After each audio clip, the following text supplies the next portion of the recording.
Install Android 9.0 Pie on Xiaomi Mi 4C via LineageOS 16. Please check the description for important notes and all the download links. First download ROM and GApps packages, then transfer the downloaded files to the phone storage, link is in the description below. Step 2. Boot your device into TWRP recovery.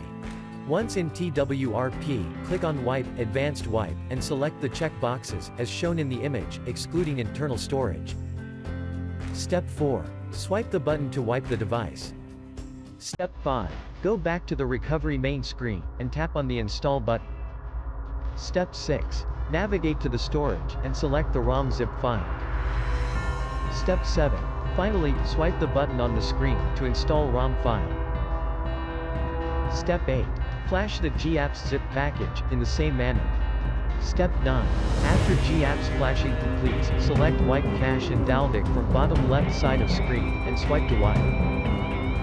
Step 10. When the flashing process is complete, hit Reboot System. That's it, you have successfully installed the ROM on your device.